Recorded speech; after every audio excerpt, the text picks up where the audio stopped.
everyone, and welcome to another episode of Page Turners Plus. As promised the last time you saw us, today we'll be reflecting on Wendell Semple's Kipling Plass. To tell you a bit more about the author and his novel, we have Paula. Thank you, Raul J.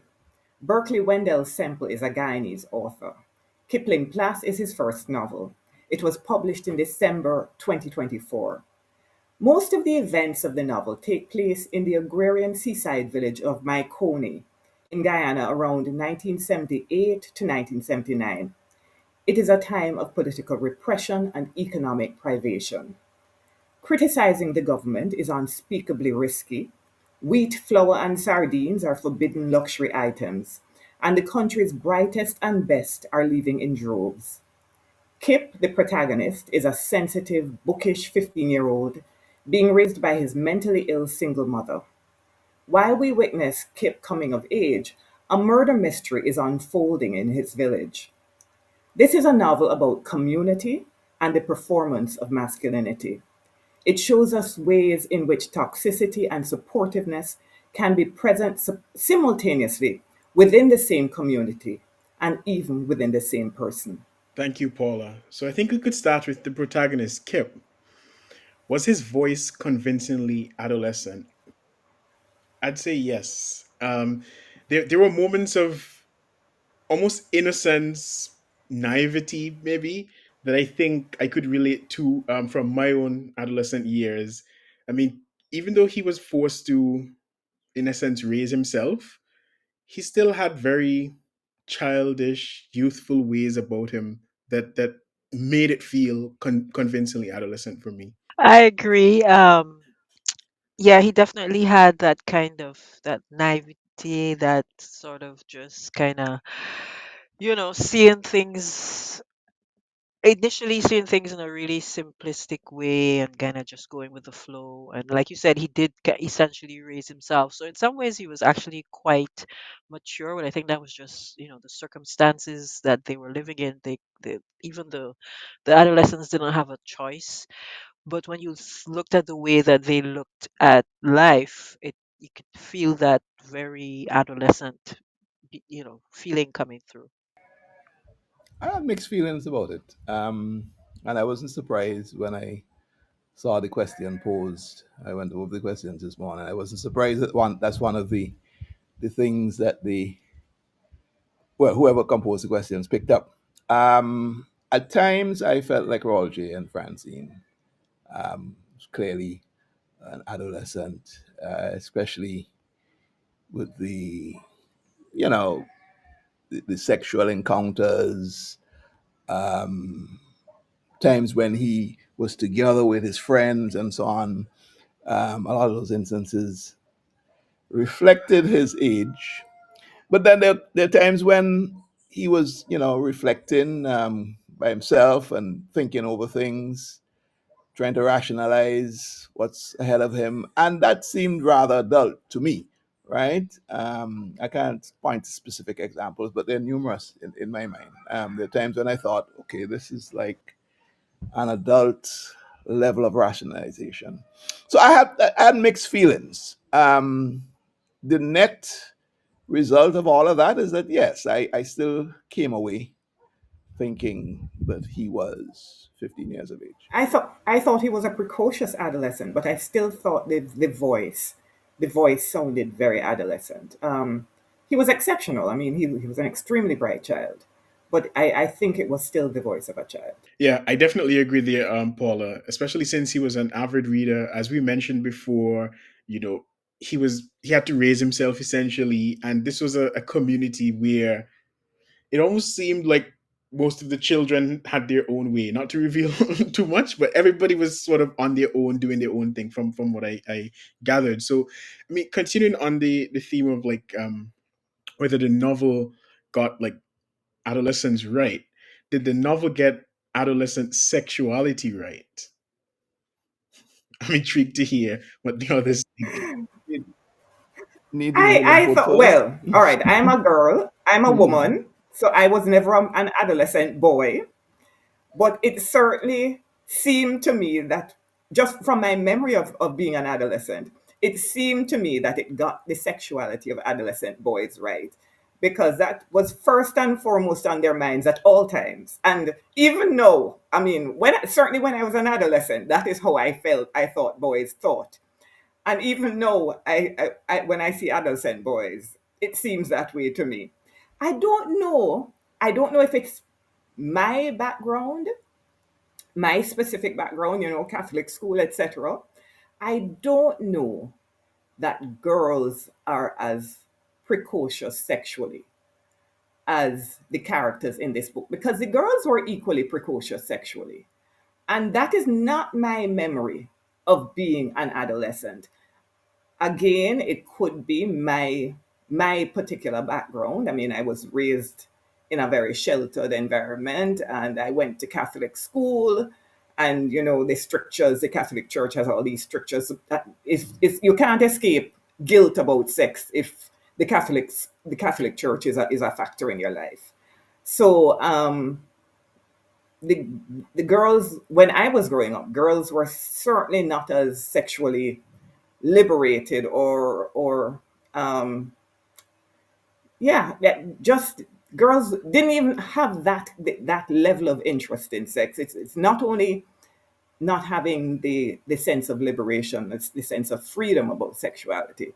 It's also just lacking interest. The girls in this novel behaved very similarly to the boys, I thought, in terms of sex. I would Yeah, say the your description of the male part, you got it right. Although you were never an adolescent male, Paula, but you more or less got that bang on target. And I'm speaking from my experience in being a male. Um, yeah, I thought the author was very accurate in bringing that through. What was more, I guess, significant, it was the setting. And Paula, you alluding to it about your bringing Catholic, etc. These are adolescent boys in a poor community, and that does bring some bearing to how that theme comes through. And I felt I've had first-hand experience of that sort of village, poverty type of setting, and a lot of the times you need things to fuel your imagination when you live in those settings, those setups, and sex is one of those intoxicants. Um, so I saw that. I saw that. And maybe that spilled over to the girls as well in that type of setup. I am not sure if my memory instructs me that way. Um, from matter of fact, I felt that girls were always as if they weren't interested in sex. That's how I grew up thinking. It was just like a wall. So I agree with you with that part as well, Paul. I can't remember them being that bold and expressive and hungry. you know, but yeah, and that was a major part of the book that ran right through, ran right through the novel. And that sexual energy, that adolescent sexual energy, was entertaining as much as it was real. Um, and I have to say, I liked it. I liked his treatment of it. And I think he also captured the fact that sexuality is on a spectrum, right? Because even with his treatment of Derek and Carl, and not to reveal anything, but what eventually was revealed about Carl, I think that was the biggest surprise in the in the novel for me. Maybe not. I don't know. Eventually revealed, Roger. Eventually relieved. We saw that from the very beginning. Very The With Carl? very early, beginning. You remember very Carl? early, You remember very Carl? Right. early. That was the beginning of the novel. Carl attacked a boy. And I don't well, I remember don't want to give any spoilers. that. Yes. So that Very early, wasn't that. Roger. I don't know why you were surprised. There's no surprise Yes. there. I know. I mean, given, I mean, Carl, they say the ones who talk the loudest, right, are the ones that you have to watch sideways. And he was always, going on about his exploits and constantly going on about his exploits. So yeah, I don't think it was that surprising at all. And just to touch back a bit on what you said, Paula, about the girls, I don't know. I definitely think it has a lot to do with your upbringing, because I mean, I don't have any direct experience with this, but I do remember. I mean, I grew up similar to you, the Catholic middle class. So like in that milieu, I agree. But I also spent time with, friends and families from different social classes, and I could, yeah, the way that he portrayed the girls didn't surprise me in any way. I think a lot of it has to do with, the social milieu and how they were raised. Also the fact that, you know their parents, as you said, Roger, that a lot of the kids, it seemed like they had to like raise themselves, because their parents were all occupied with like surviving. And so even though there were some strict parents who were sharing out lashes for exactly that kind of thing, these teenagers were pretty much left to their own devices. So none of that really surprised me, that even the girls were also were similar to the boys in terms of their sexuality. And some of them were being preyed on as well, right? Some of the girls. So Yes, there by is that. adults in There is that particular. as well, Yeah, that you know. from very young ages they were being preyed on and Hmm. made to feel as though, well, this is just normal. So Yeah, by people who are significantly yeah. they're adults, you know. But Roger, just to go back on Carl, and I don't want to give away anything as you know we're gathered about that, but can't you remember that early scene, Roger? What did you think that was? That it was just being I think when I read it, it just probably went over my head, and I yeah. missed it. I think I totally missed it. I thought Mr. Semple was trying to establish that right there and then.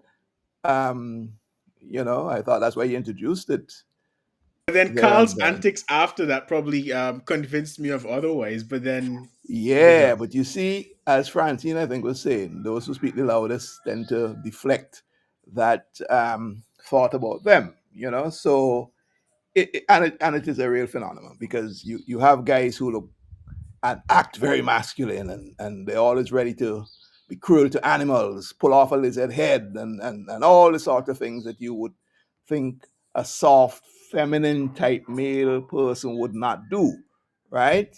And they're very much sexually oriented that way as well. So, But I don't think it was. I quite frankly, I don't think Carl was meant to be portrayed as a normal boy. Carl was a sociopath. I think it's totally, very clear that Carl was a sociopath. totally, I don't think he was. Yeah, he was meant to be portrayed as just a boy with too much energy. totally. The cruelty to animals and so on was a telling one. That in fact, that made me sort of shiver sometimes, the things he would get up to with I, I just thought that people who can do that um, have violence in them, and will do that to human beings as well. so we've been talking a lot about like the social conditions, how the novel portrayed the lives of these people. How would you describe the mood of the novel? To me, the novel felt the novel celebrates like the foundation novels of the Caribbean, and to me, it felt similar to those early early Caribbean novels. Um, yeah, that basically is it. Yeah, I'd also definitely say that the author drew, as you mentioned, on a lot of the mechanics that a lot of the older authors used. He was bold in the way he said things, and clearly he wasn't afraid of trying to be politically correct at all in this novel. And he took a really sad story and sad existence and turn it into something completely humorous. I mean, I found myself laughing at things that I probably shouldn't be laughing at, but it's just the way that he wrote the novel. So he turned something totally sad into something humorous, which is a way that Caribbean people tell stories. That's just how we tell stories. Yep, absolutely. Yeah, I was going to say it felt like sitting around with the people having the Caribbean old talk. At one point, I also thought about um Paul Keens Douglas. There was something he was describing that was just so funny to me. I was like, oh, this is like Paul Keens Douglas telling his stories about, Tanty Merle at the Oval or whatever. It really had that real Caribbean, fun approach to the way you tell stories, like kind of making a joke of the most serious thing. I mean, just thinking about all the people's nicknames, for example, like that's what is more Caribbean than that? Like literally everybody except Kip had a nickname, from what I remember. Um, and Kip very had a temporary nickname um, uh, associated with his antics with Tendencies, Sam. yes.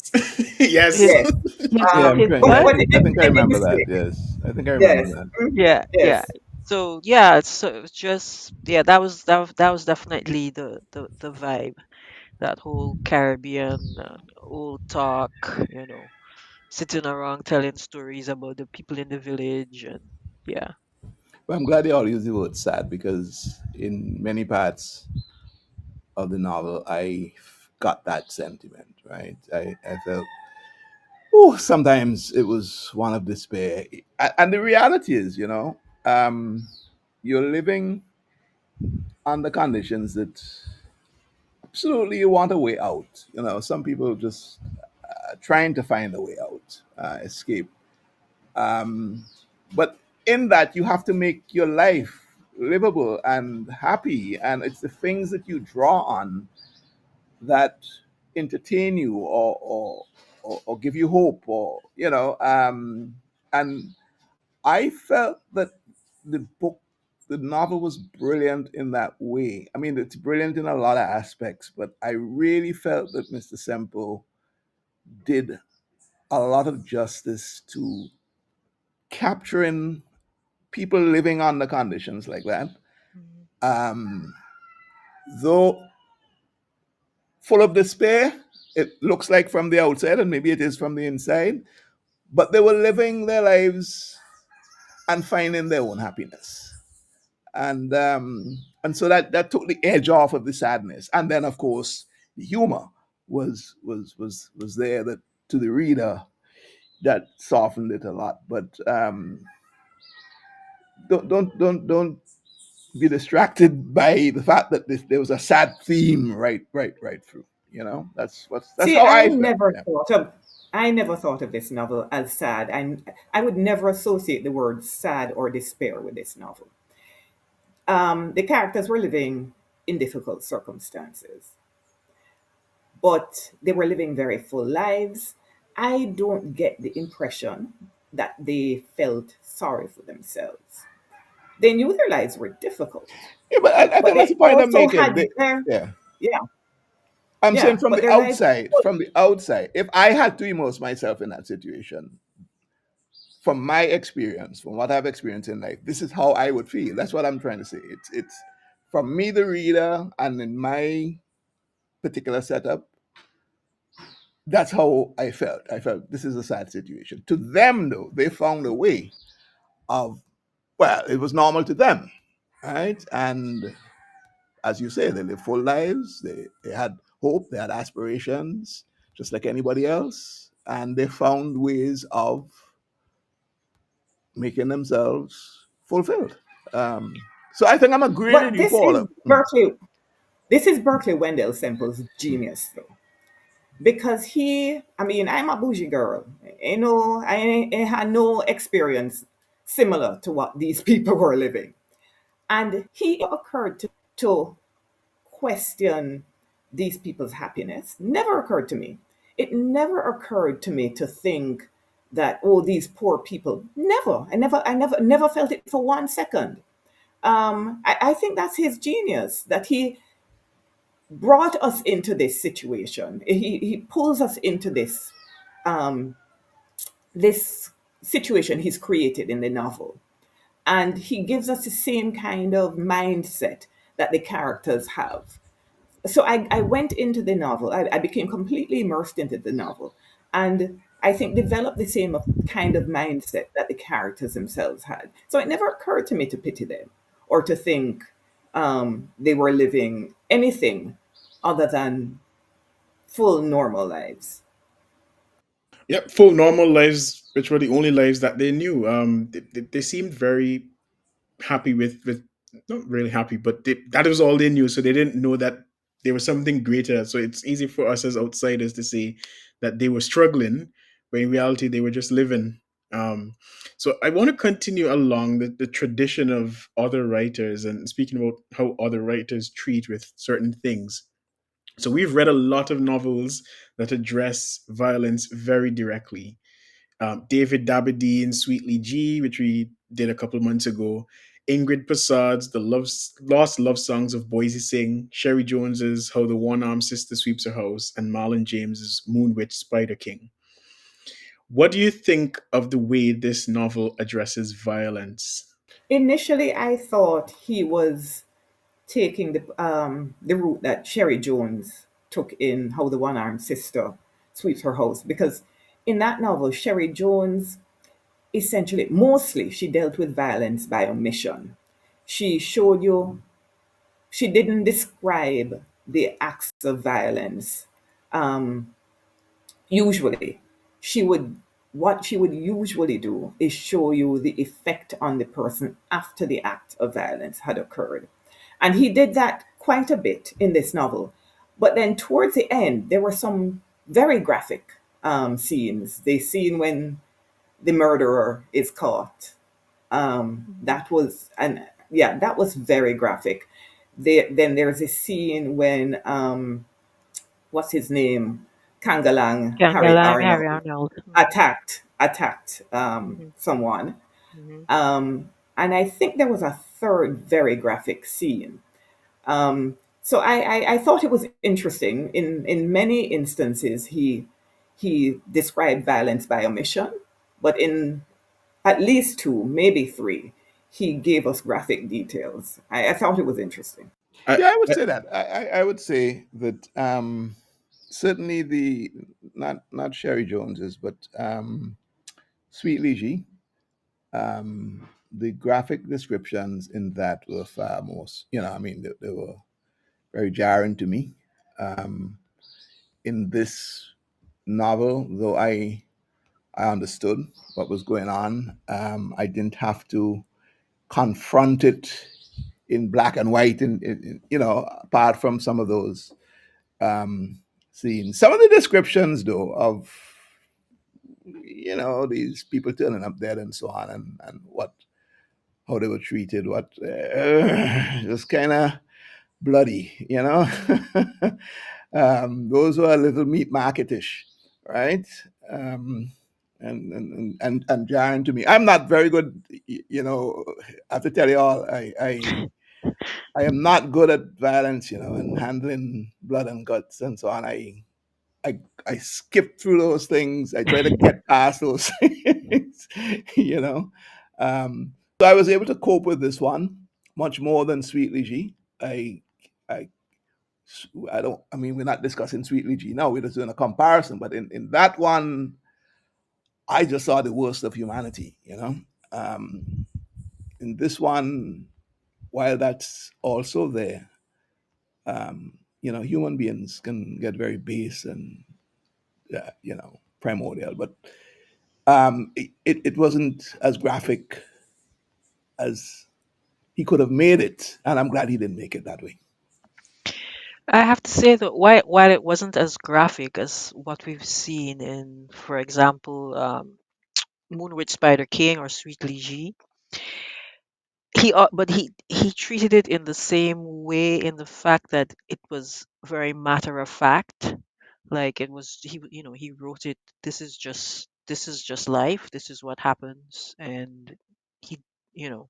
I think we saw it treated very similarly. I think we talked about that with Sweetly G, the fact that it was just presented as, well, this is how it is.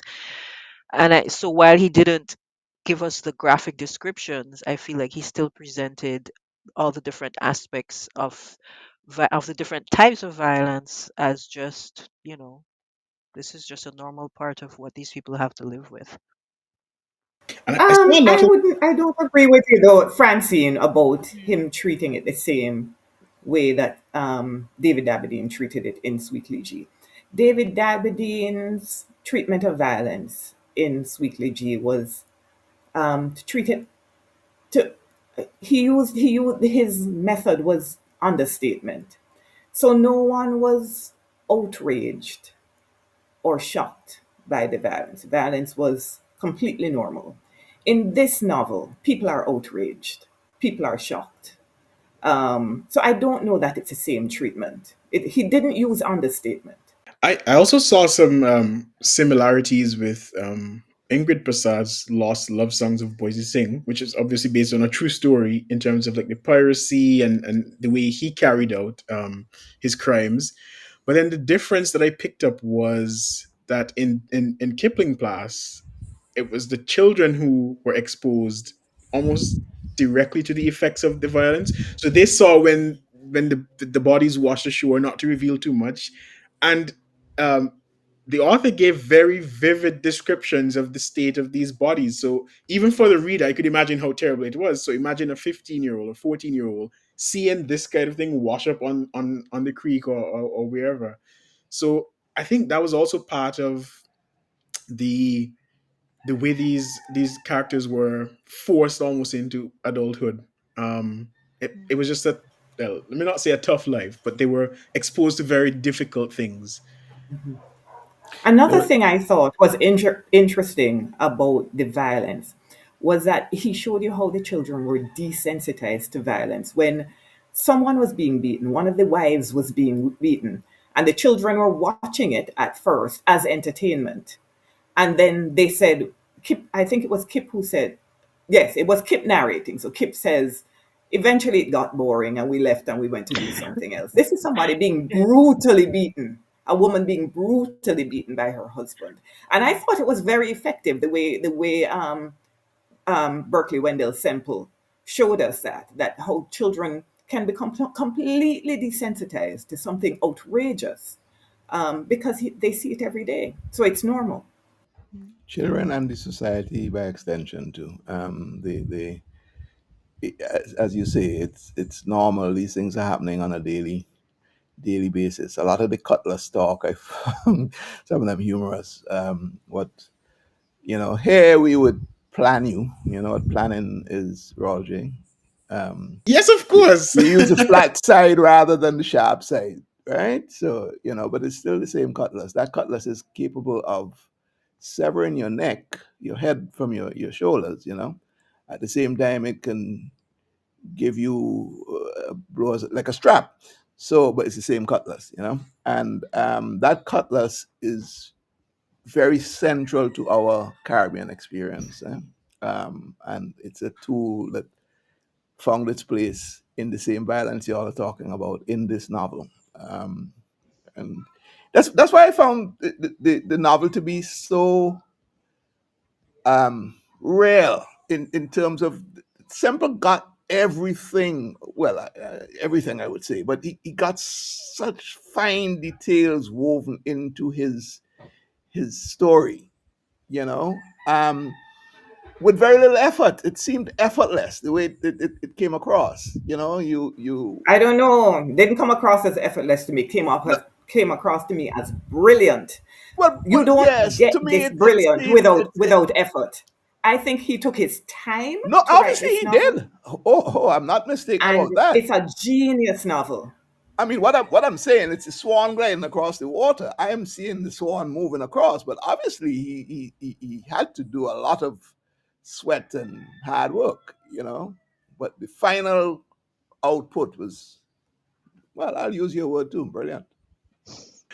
Paul, I actually wanted to take you up on the topic of desensitization, because I'm wondering whether whether Kip was desensitized or just hopeless in his reaction to discovering what Anita was going through with her father. Not revealing too much, but Kip just seemed sort of okay. I saw this. I guess I'm gonna go back home now.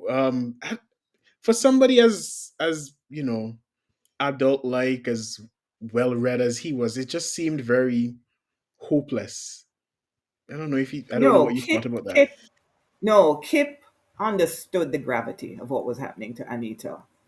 He understood it so well that he decided to keep it secret. Mhm. Um, it's not something he's never seen before because he's seen it in the village. Remember, they have a predator in the village that everybody knows is a predator, right? So it's not something that's completely outside the realm of his experience. But he cares deeply about Anita. She's his little girlfriend. He finds out that this thing is happening to her. Um, his response was not, I don't think it was that it's because he was desensitized. I think he was just trying to protect Anita. That's why his response was sort of, um, yeah, it was not explosion. He didn't explode when he found out about it. Right, because I mean, what could he do really in those circumstances? What recourse did he have when we consider everything else going on in that village? It's not like you said; these things were was probably happening to other young girls. So what could he have actually done? He would have just gotten her into way more trouble if he had said something, probably. It brought me back to that question you asked up front about, the 15-year-old voice, whether adolescent or, mature, because I felt he dealt with that particular thing from the perspective of an adult. He was able to see all of what was happening. Um, a 15-year-old being protective and all that. That's very mature, Paula. That's a stance of somebody No, I who's don't. I don't think so. no, I think so. A child who is The standard precocious. 15-year-old. No, no, no, no. He's not Yeah. only precocious. He's sensitive. I think it's a perfectly normal reaction for a sensitive, precocious child. Well, a special Um, one. and he He is was. not the typical He was. 15-year-old. Yeah. No, But but the novel doesn't this is what suggest I'm that he's saying. typical. So The, we're the agreeing. novel We is are saying he's agreeing that exceptional. if you were to pitch an average 15-year-old, that is not what you will get. So he has to be special to be that way. The average 15-year-old will have a less mature approach to scenes like that. So But we he yeah. the novel makes the point. For example, when the girls are saying terrible things about Anita in the schoolyard, so the novel is showing us that those kids are average. But then when Kip doesn't view Anita that way. He doesn't hold her poverty against her because all of them are poor, but this kid is destitute. He doesn't hold that against her. He doesn't hold the awful family situation she has against her. The novel tells us from the very beginning that Kip is an exceptional child. Yeah, and that's the So point. The I point had is no he has to be difficulty in. exceptional. The question asks about the expectation of a 15-year-old. And if you're to generalize, then that's not how average 15-year-old. So I'm agreeing with you, but under the pretext that the novel sets up that this guy is exceptional.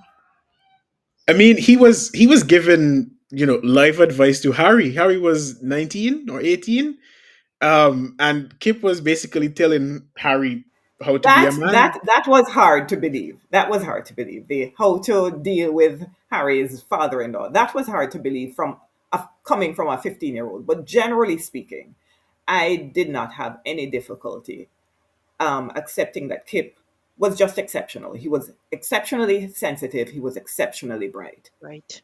I also want to speak a bit more about Mamai, you know. So, how does the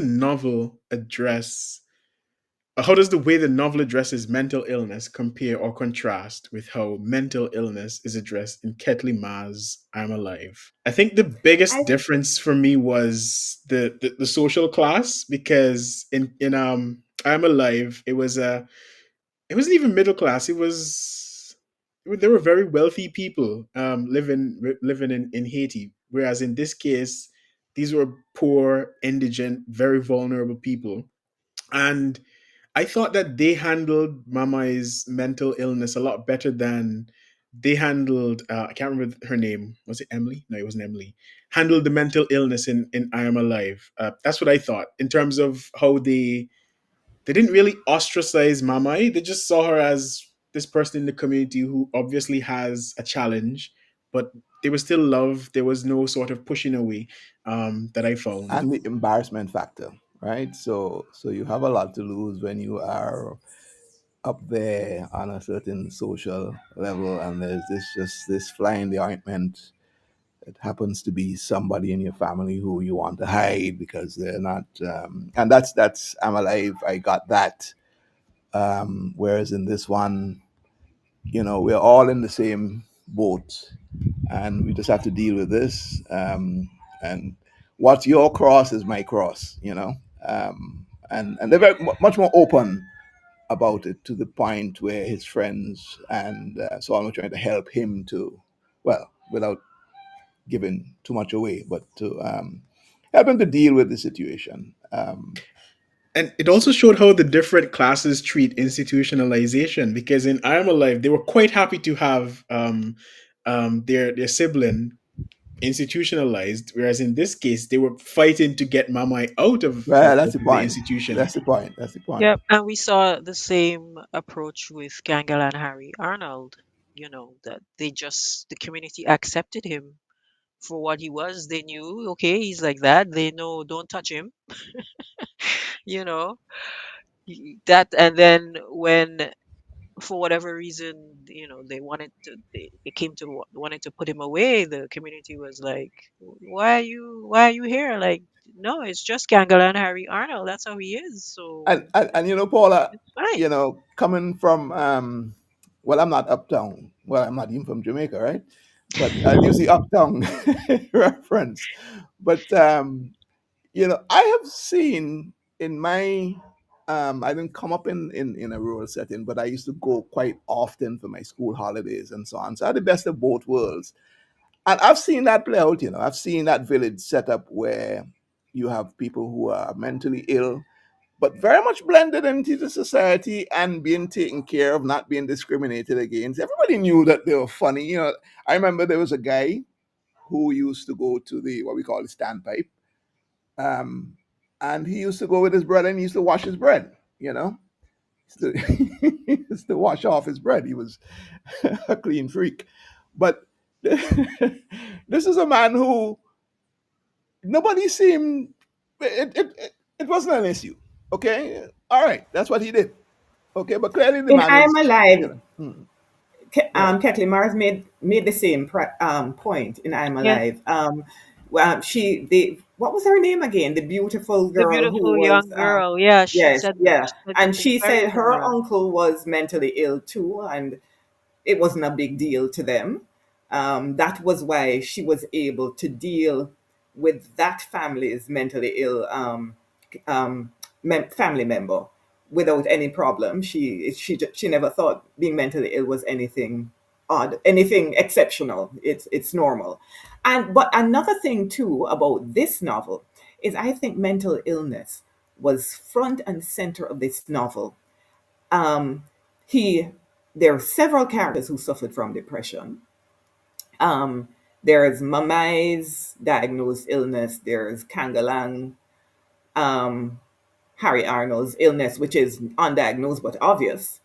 Um, then Peep went through a thing which was clearly depression. Kip himself, Derek, also went through something which was clearly depression. Um, Carl was a yeah, sociopath. Carl was a sociopath. So I find it interesting when we speak with Berkeley. I'd like to ask him about why mental illness was so central to the novel. So I want to not shift the focus because he did help Kip to retrieve his mother from the institution. Does the novel sanitize Boj? I don't think so. I when I thought about Boj, he gave me Don vibes. He's the kind of person in the village who clearly is involved in illicit activities, but would take care of the village's people. That's the vibe I got from Boj. I don't know what they would call him in Guyana, but I know like in Jamaica he'd be called a Don. Yeah. Well, I don't know if Boge is a don. Dons are criminals. They take care of the village for the because they need the village to be on their side. They need the village to be indebted to them so that the village will help keep the police out. Boge was very integrated into the community, and Boge's criminality was he was just trying to make a living. He was not he wasn't doing anything to anybody. He wasn't ripping off anybody. He was engaged in illicit trade, which was the only way to survive at that time. Mamai herself was engaged in illicit trade. Um, I the what I found objectionable about Boge was Boge's how he related to women. I found that highly objectionable. Um, But just with Borgia Again, alone, it's I thought that one of the things in the novel was the way men in general related to women. I mean, Borgia may have yes, been, but Boge was a community hero, and he was the yeah, children's hero. well, He yeah, was a surrogate father for the boys. absolutely. I don't think, yeah. So I think what the novel is showing us is that you can have these really bad traits, but be able to be decent in some areas of your life. And he certainly was a decent person to those children. I mean, I, he I, didn't I, have to take on the care of those boys, but he I, did. I It was his found him personal mission. exemplary in that way. The way he took on the father role of those boys. I found that exemplary. But back to the way he treated women, I wonder if that it was just something that's reflective of the cultural Of course, the it way was men are. reflective of the culture, but And it's and still and one that disgusting. he couldn't escape, although he was all had all these other great qualities. It's so culturally deep He couldn't with men. escape. Come on. Well, when I say couldn't So what? He's escape, stupid. what couldn't shake, Paula, these things run deep, If you, I mean, we're going off into another discussion, but You're you see that behaving as if people don't have choices. they He's an do, intelligent man. He they has do. choices. He's disgusting. The way he And I treated make women no was excuse for him. disgusting. I make no excuse for him, but it's a reality where when it comes to male relationships with women, for some reason, some of these men ought to, should know, have been trained, have been exposed, should know better, but still do the opposite. And that is, And it's yeah. because the society condones the predatory behavior. Right. So there are different kinds of predatory Yeah. behavior. There is pandit peas predatory behavior that the society knows, absolutely knows it's completely disgusting. And no one in the community is going to make an excuse for him. But the community is going to um, kind of give Borges a pass. I guess with Borges in Borges' situation, the women are consenting, so that is a huge difference. But it's still exploitation. It's not exploitation of the same degree, but it's still exploitation. Yeah, absolutely. However, there at one point towards the end, the new pandit, no, or maybe it was no, it was not the pandit, it was the teacher. life at one point. It was a very offhand remark, and they continued on smartly, but he did have a remark about that man has way too much influence over you boys. But anyway, let's talk about let's continue talking about the main topic of conversation.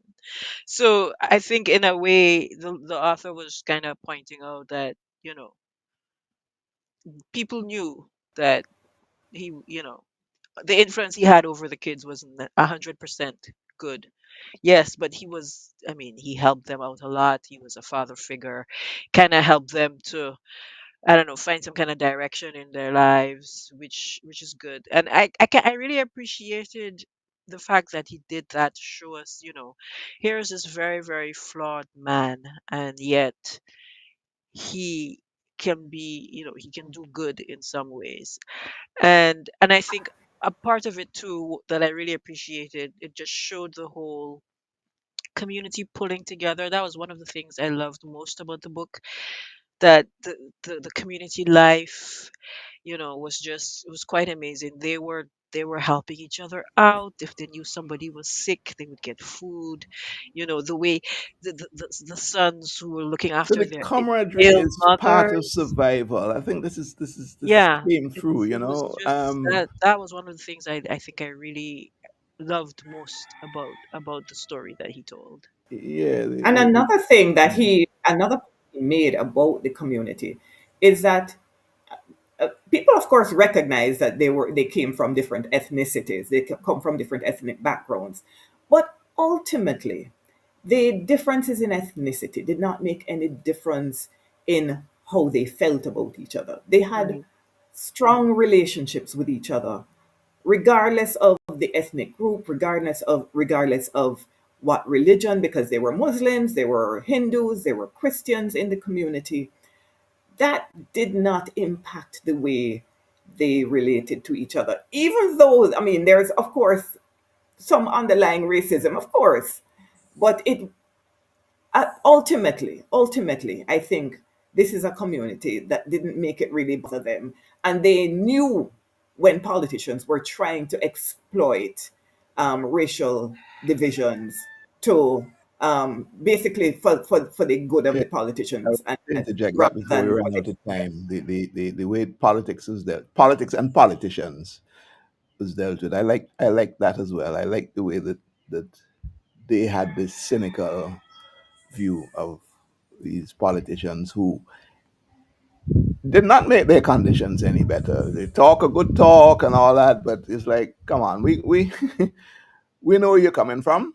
We will make our lives better. Thank you very much. Right, and we'll And take the yeah, little $100 that you're throwing us to do the foolishness. We're gonna take it, but yes, we know it's yes, up yes. to us to We know do your game. something. We know your game. And I Yeah. found that to be cute. So unfortunately, that's all the time we had.